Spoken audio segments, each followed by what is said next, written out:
નમસ્કાર દર્શક મિત્રો, ધી લોકસત્તા શોમાં આપનું સ્વાગત છે। સમગ્ર વિશ્વના લોકોના મનમાં એક સમયે ભયનો માહોલ ઉભો કરનાર કોરોના વાયરસ હવે ફરી એકવાર સક્રિય થયો છે। એશિયાના કેટલાક દેશોમાં કોરોનાએ પગપસેરો કર્યા બાદ હવે આપણા દેશમાં પણ કોરોના રિટર્ન્સ જોવા મળી રહ્યું છે। જેમાં પણ જો આપણે વાત કરીએ ગુજરાતની, તો ગુજરાતમાં પણ ફરી એકવાર કોરોના વાયરસની એન્ટ્રી થઈ ગઈ છે અને ચિંતાની વાત તો એ છે કે એવા સમાચાર સામે આવ્યા છે કે આ કોરોનાના કેસ જેમ અગાઉ જે પ્રકારે વધતા હતા અને તે જ પ્રકારે તેટલી જ સ્પીડથી હવે કેસ વધવા લાગ્યા છે અને આના કારણે તંત્ર પણ ચિંતામાં મુકાઈ ગયું છે।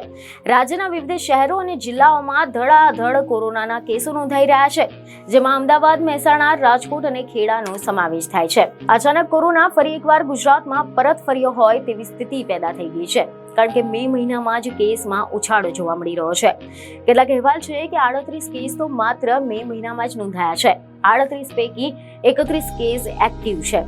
ખેડા અને નડિયાદમાં કોરોનાના એક કેસ નોંધાયા છે, જેમાં 8 મહિનાની બાળકીને પણ કોરોના પોઝિટિવ આવ્યો છે। બાળકીને 20 તારીખથી તાવ આવતા હોસ્પિટલમાં દાખલ કરવામાં આવી હતી।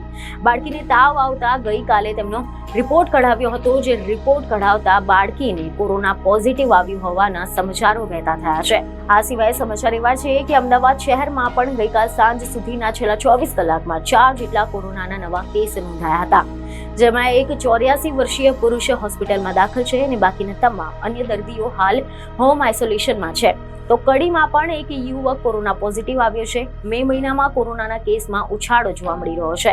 આ ઉપરાંત અહેવાલ એવા છે કે રાજકોટમાં પણ ફરી એક વખત કોરોનાનો કેસ નોંધાયો છે। 43 વર્ષીય પુરુષનો કોરોના ટેસ્ટ પોઝિટિવ આવતા હોમ આઇસોલેટ કરવામાં આવ્યો છે। વિદેશથી પરત આવ્યા બાદ કોરોના પોઝિટિવ આવ્યો હોવાની મીડિયા અહેવાલોમાંથી માહિતી મળી છે। બીજને ખબરો સાથે ફરી મળીશું। ધન્યવાદ।